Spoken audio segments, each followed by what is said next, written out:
Today's episode of the Cinema Snob is brought to you by Pixel Blast Arcade in Lisle, Illinois. With over 100 games, there's no tokens needed in this admissions-based arcade, where you'll have hours upon hours of fun, from the old school classics to the hours that I spent on this giant marble game, to revisiting my favorite arcade of all time, The Simpsons arcade game. Visit pixelblastarcade.com today to inquire about day passes, hourly passes, or even passes for the full year. You can rent it out for parties, get group rates, and more. So visit Pixel Blast Arcade today in Lisle, Illinois, just 40 minutes west of Chicago.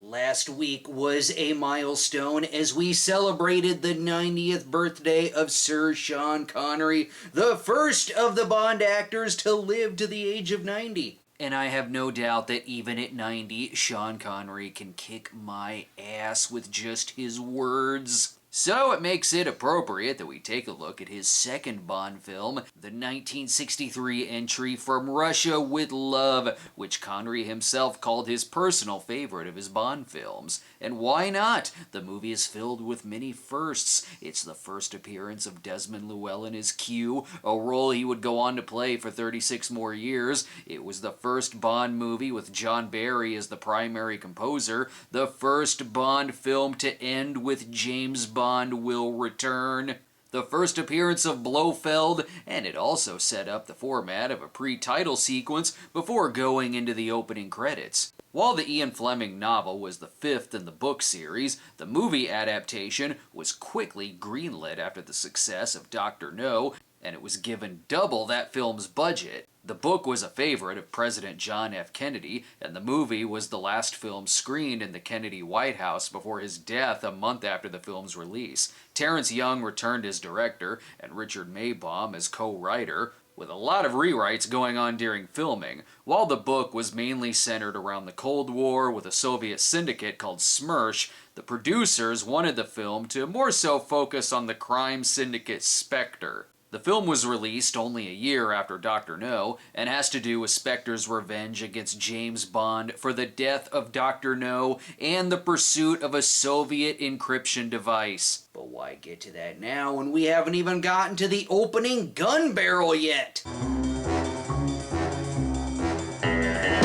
Whoa, you missed me this time, though the VHS is telling me that he might try shooting at the audience with a flare gun later on. This tape promises a lot. Romance and adventure, yes, deep love-making, while Bond himself watches and jerks off with his right hand. Though I disagree with what some of this says. Perhaps the only Bond film to focus as much on romance as action-packed adventure? On Her Majesty's Secret Service would like a word. As the movie opens with Bond doing a walkthrough of the GoldenEye statue level, I have a hunch this is some kind of training ground where they have to listen for music stings and the sound effects of gadgets to know that the enemies are near. Great, this is gonna get all returned to horror high, isn't it? Oh, never mind, it's just the training ground to figure out who is Spartacus. And this isn't Sean Connery at all. Spectre has to train their agents to kill only those who look like Bond.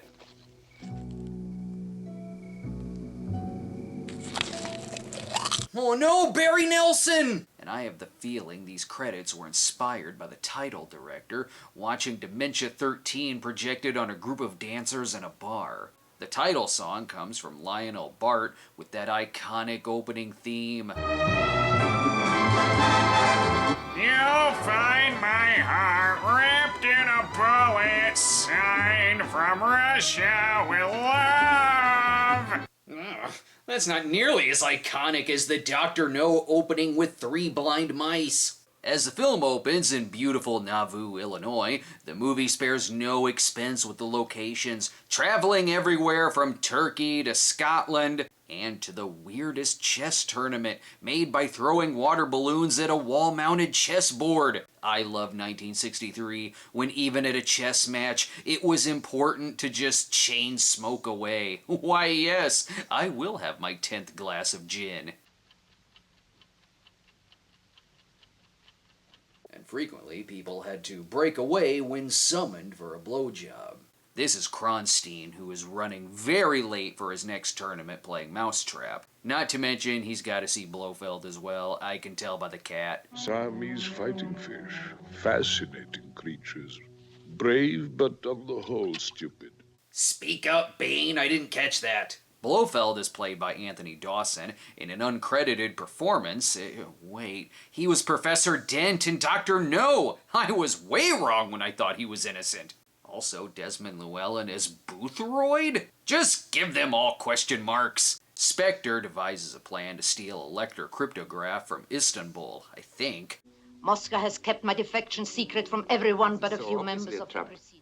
My reading of the British mentality is that they always... Let his death be a particularly unpleasant...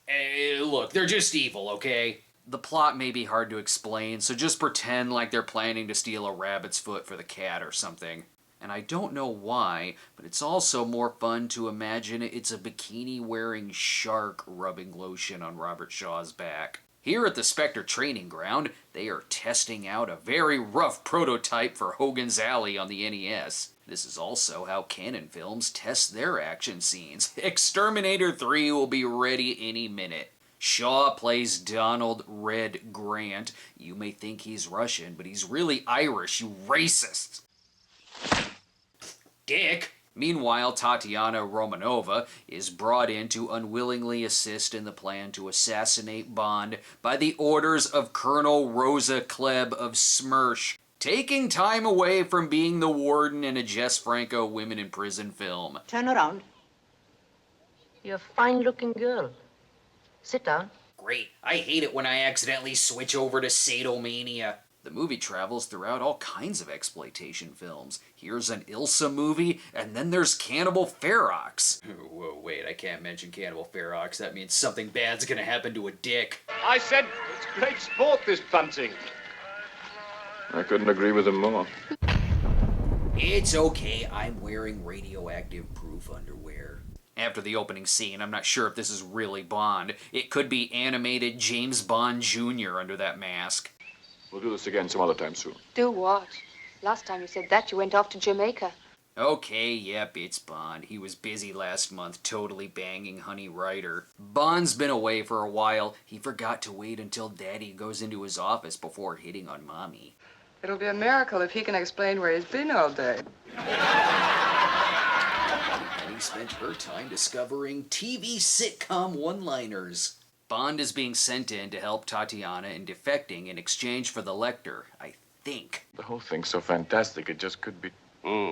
That had occurred to me. I can sleep with her, right? But here's where we get the first Q appearance. He's got a special briefcase, but the Q branch budget is still a little low, so it's just full of grenades to throw at people. And you can stick this in the neck of baggage claim if they try to overcharge you. And I want you to deliver this rifle to Tilly Masterson. I'm not sure why. This is to wax your chest hair if need be. It's so sticky it sticks right to the case. I'm sure he's got the hang of these new gadgets. Turn the catches like that. That's right. Whew, glad it wasn't my dick this time. Now, well, excuse me. I need to get back to teasing the secretary. It's what I'm paid for. I've tried everything else. Darling Moneypenny, you know I never even look at another woman. You keep up this dead-end flirting and she's gonna run right into the arms of Operation Kid Brother. While in Istanbul, the driver does have the right code word, but let's talk about the 12 wine coolers he had before picking up Bond at the airport. He doesn't even notice they're being followed by one of Alan Arkin's disguises from Wait Until Dark. Bond meets up with Ali Kerim Bey, head of MI6 Istanbul Division, played by Pedro Armendariz in his final role. They're both from other countries, but they both speak sherry and cigarettes. Anyway, Robert Shaw has kidnapped Walter Matthau in an attempt to successfully take Pelham 123. All while Bond once more checks for tarantulas in the bed and through the apartment.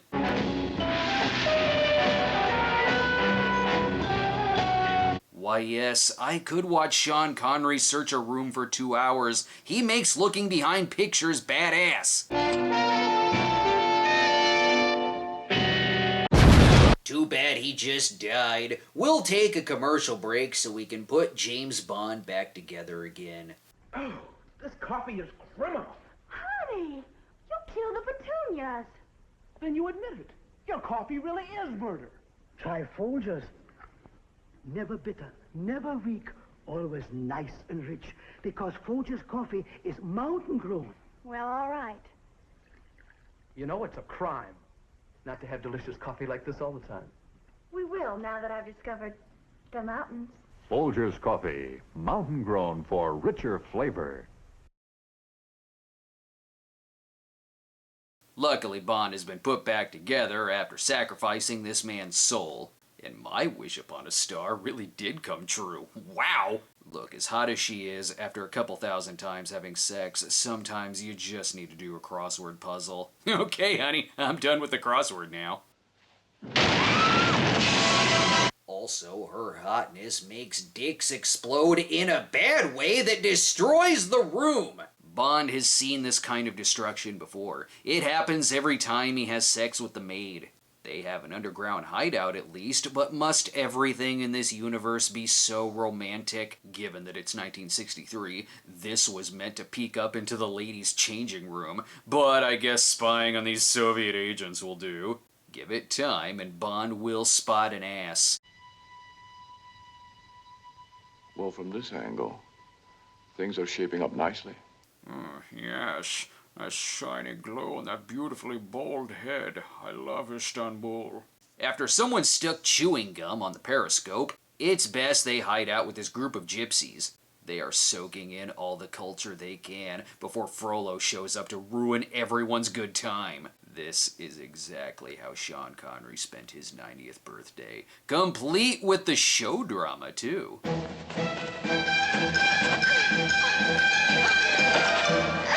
That's a look that has the sudden urge to throw gallons of mud and cream corn onto them. No time for dousing them with Jell-O now. These bastards have shown up to ruin everyone's spontaneous wrestling. Yes, Bond may look badass shooting these Russian agents, but sometimes you just gotta chuck a couple of people into a lake of dirty water. They are determined to locate the assassin Krylenko before this happens again. But first, booze and...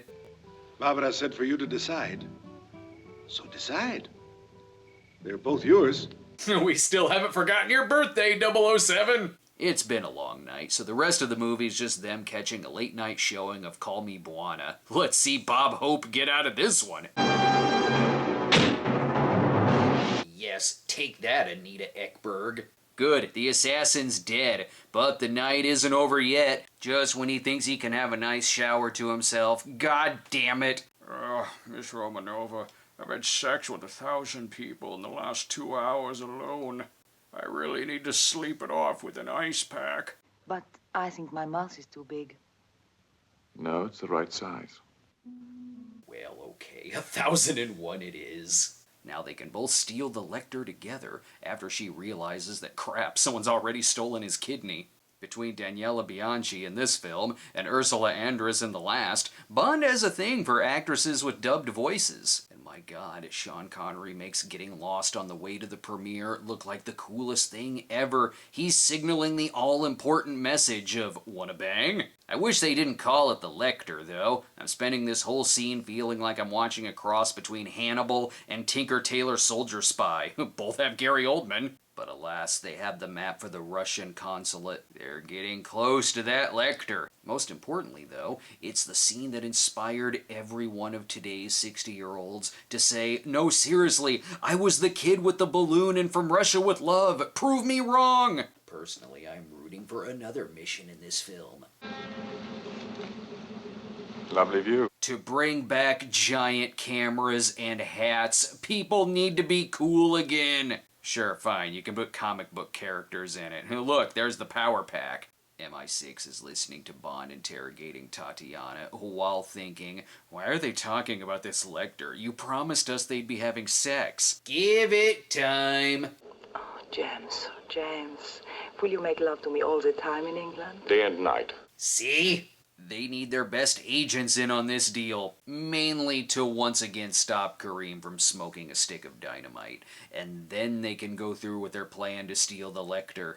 Russian clocks are always...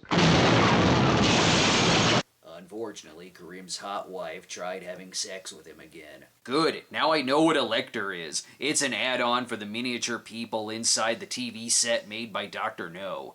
And never mind spiders, I know exactly what Sean Connery's reaction was to reaching this part in the script. There were rats, Dad.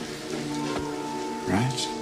The chemistry between Connery and Bianchi is very good in the film, and it's helped a lot by the fact that Tatiana Romanova has a hell of a lot more to do with the plot of this film than Honey Rider did in the first. Now that they are safely on board the Orient Express, they can all pitch in to kill some guy named Ratchet. After settling in for a little magic, of course.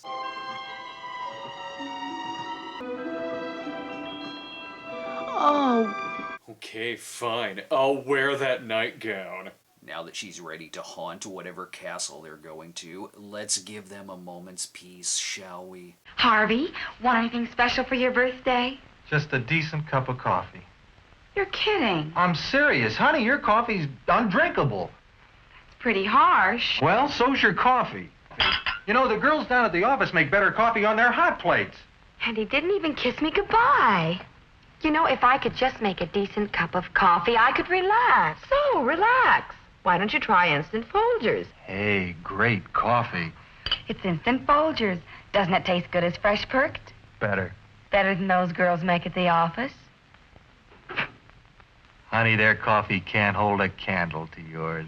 Instant Folgers taste good as fresh perked. Try it. Yes, there may be Soviet security staying all around them, but he's got to get back to Tatiana before he also loses her to Operation Kid Brother. Then I will take it off. Meanwhile, in his balls. Unfortunately, there's some very bad news. Kareem did not look as good in the nightgown. And also, he's dead. Yeah, look, we've got 24 Felix Leiters and 2 Joe Don Bakers. We can get another Kareem. Of course, the Bond girl definitely has something to do with this. I don't know what you mean. Liar. Just as much romance as action-adventure. You could have had this conversation towards the end of the trip. This is going to make for a very awkward next 2 days. Even more awkward than telling one of Kareem's son that his dad is dead. He's gonna wish he had those wine coolers. It's even more awkward when their next 2 days are spent playing Jenga by stacking books on Kareem's body. Now they can finally get some help from an agent named Nash. Wait, no, that's Robert Shaw! The code word to double-cross him is to just flick your nose like in The Sting. You look very fit, Nash. Yes, I try to keep in shape. I trust you. Might as well take advantage of the cafe car, though. They're gonna eat a delicious rock-hard bagel, scalding hot Amtrak coffee, with a very disappointing order of $14 microwavable chicken tenders heated up with a lighter. Not only is the food nasty, but the spilled bottle of carbonated urine has to be spiced up with poison or something sleazy. My head. Ladies come over faint. Bring her in here. The people in the next room are gonna pretend they didn't hear anything, including this. Be about 20 miles from here. Maybe it was a mistake to trust him. Luckily, he explains his plan that he's actually Spectre and not Smersh in an attempt to play the sides against each other. Plus, he's gonna kill Tatiana and Bond and stage it like a murder-suicide. Look, you don't need to explain this to me. He's Robert Shaw. I know he's evil. I bet I know how Bond is gonna get out of this one. 50 gold sovereigns.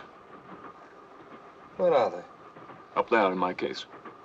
Yes, he's gonna hit him over the head with that briefcase because it's really heavy. Right, the flower exploding muffin kit. Cue, you genius! Turns out fighting Bond is a lot tougher when it's actually Bond and not someone in a Bond mask. Now they can get the hell out of there while having to carry the not quite alert Tatiana. He's gonna kill whoever keeps serving all these wine coolers on location after stealing this truck.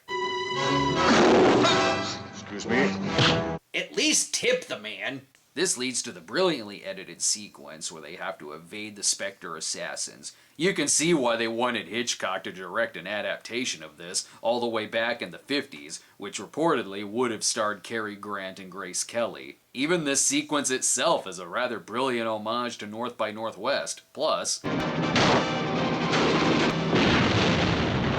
a swan song to the easiest exploding helicopter ever. But little did you know it's also an homage to Overboard, after Gary Marshall was given a chance to direct. This must be the part where they scope out an area for a final shot sex scene. This boat may seem odd, but there's a reason they're keeping some explosive materials on it. Saw it coming. Thanks for spoiling it for me that he uses a flare. This was back in the day where only half of movie extras made it out alive. It's here where you can definitely tell that, yep, from the director of Inchon. This is all a disaster. Number 3 and number 5 are gonna receive huge pay cuts. 12 seconds. One day we must invent a faster working venom. Oh, thanks. I just put $5,000 on him winning his next chess match. They are going all in on trying to kill Bond and stealing the Lecter in the last few minutes. Sure, maid Rosa Klebb bites it, but Spectre shouldn't worry. They've got plenty of duplicates of her, too. Horrible woman. Yes, she's had her kicks. Well, the birds might not have liked that line, but I did. Not only is there foreshadowing for Bond's upcoming marriage to Tracy Bond, but also Bond dropping off the film for Stanley Goodspeed to discover at the end of The Rock. And they have finally found a spot on the map for their final shot lovemaking sequence. Young pride would not let... Whoa, Goldfinger! I thought it was gonna be the 00 Kid. Not only was From Russia with Love an even bigger success than Dr. No, but reviews in 1963 were for the most part positive, but the more modern reviews are downright glowing, with it often being cited as one of the best Bond films ever made, due to it retaining a lot of the grit and espionage of the Fleming novels. Not only was it a favorite of Connery's, but it was also a favorite of Timothy Dalton's and Daniel Craig's. Producer Albert Broccoli called it one of the best, along with The Spy Who Loved Me and Goldfinger, and the movie is notable for being the last Bond movie seen by writer Ian Fleming. It was such a success that, yes, only 11 months later we got the third Bond feature, Goldfinger, arguably the most influential Bond film. But let's not take away from the influence started by From Russia with Love. We got a 2005 video game which featured the return of Sean Connery. Plus there were all kinds of movie tie-ins, like From Paris with Love, to Rome with Love, to Sir with Love, and the spin-off sequel to Sir with Love 2. I'm just assuming all of these films are in the same universe. Now that we've gotten something manly out of the way, we can go right into September, where once again it will be musical March in September. There won't be any James Bond movies featured, but that doesn't mean we can't end this episode with another theme to a James Bond knockoff film. After the stinger, of course. But before the t-shirt ad. I haven't seen you for 6 months.